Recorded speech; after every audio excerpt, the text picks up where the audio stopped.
Sikh prayer. This is Democracy Now!, democracynow.org, the War and Peace Report. I'm Amy Goodman.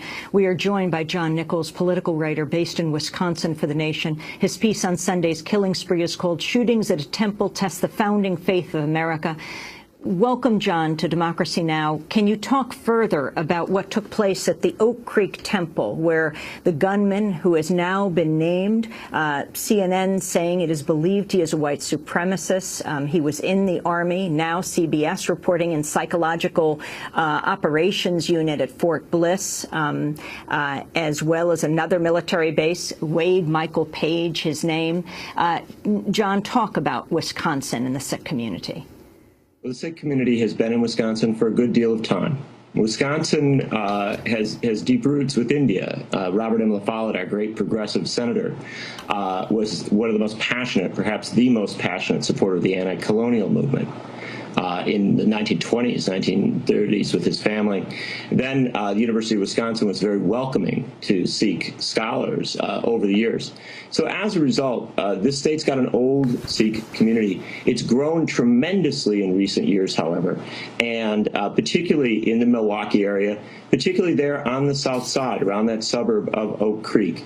And one of the deep, deep tragedies of this shooting is that many of the people who were killed or wounded yesterday were folks who had built that temple. In fact, they had built that community over several decades. And so this is a deep, deep loss, but it's also a deep loss for the neighboring community. A state legislator from the area, in fact, state legislators who are of Polish-American background, were literally breaking down in tears. And one of the reasons is that this community is very integrated. It's been a part of the Milwaukee area, and it's also done a great deal of outreach to our political leaders. Remarkably enough, yesterday morning, at the same time that this shooting was taking place, former Governor Tommy Thompson, who's the Bush administration Secretary of Health and Human Services, was speaking at another Sikh temple just about 20 miles away. Right. In fact, we were just speaking with the leader of that Sikh temple, who said that in the end, Tommy Thompson didn't speak, of course, because that's when they were learning what took place, but he was there.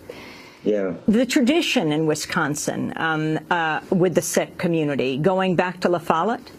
Yeah, it is, and an aware and conscious tradition, not an unspoken one, that Sikh scholars came to this state.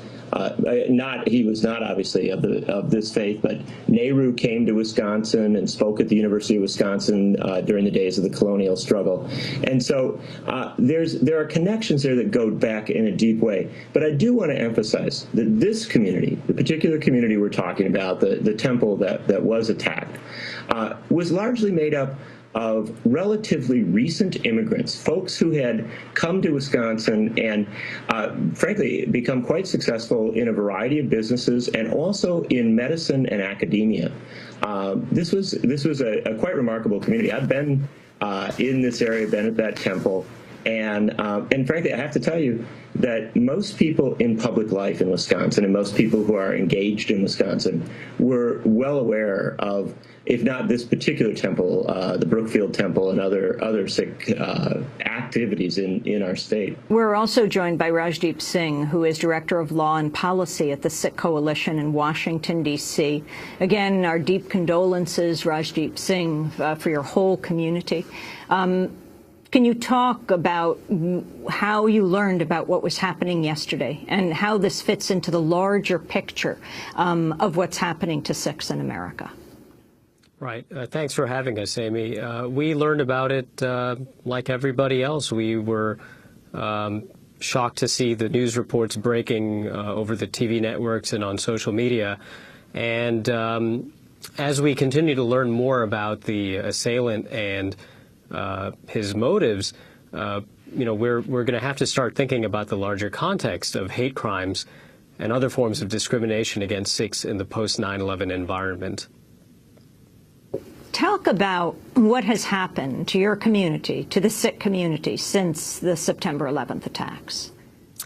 Right. Since the 9/11 attacks, unfortunately, the prevailing stereotype, which has been perpetuated by the media, is that if somebody wears a turban, they are associated with al-Qaeda or other forms of extremism. That's obviously not the case.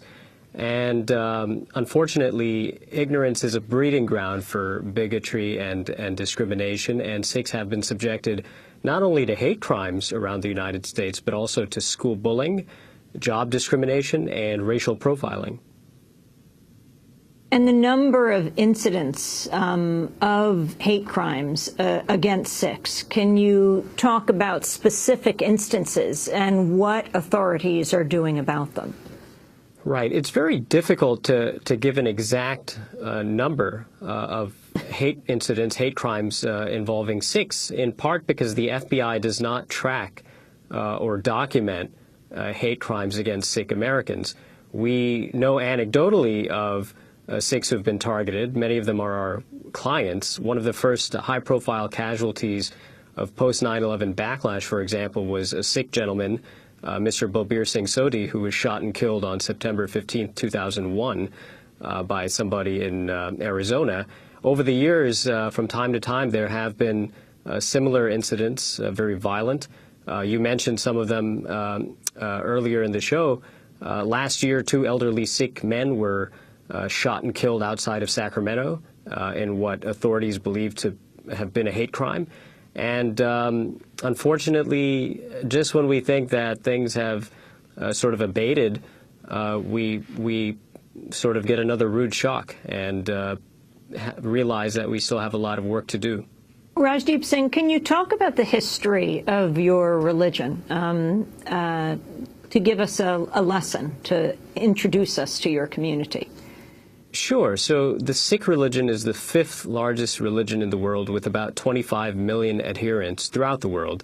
It was founded over 5 centuries ago in South Asia.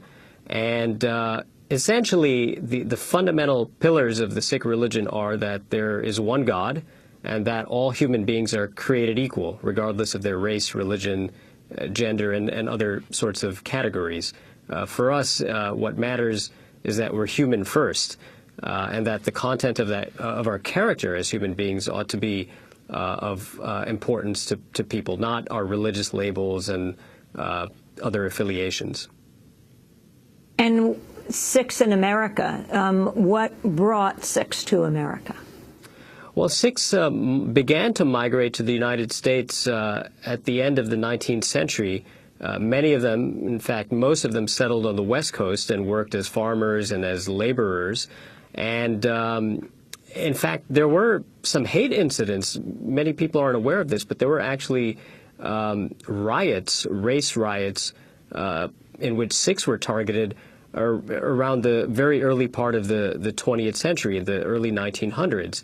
And notwithstanding some of the bigotry and overt hostility which they faced, they built very successful careers as farmers, agriculturalists, entrepreneurs, professionals. And many people aren't aware of this, but Sikhs have been in this country for over a century. And we are thriving in the professions that we pursue, but unfortunately and ironically, we're still facing existential challenges in the form of hate crimes and other forms of discrimination. And can you talk about your dress? Why men choose to wear a turban? Well, the turban is a religious requirement for Sikh men. It is something which signifies a commitment to upholding the traditions and principles of the Sikh religion. It is sort of a declaration of Sikh identity and says to the world that we are Sikhs and that we are bound to our traditions and that we stand by our convictions and are committed to protecting people and protecting them against any form of tyranny or oppression. And so what's ironic for us is that, ideologically speaking, Sikhs are among the most American of Americans. We believe in religious pluralism. We believe in religious freedom. We believe in justice and equality for all. The turban is something which signifies a commitment to those values. Nevertheless, we continue to be regarded as something other than American in this country. What are you hoping now will come out of this horror that took place in Oak Creek, Wisconsin? What are you calling for?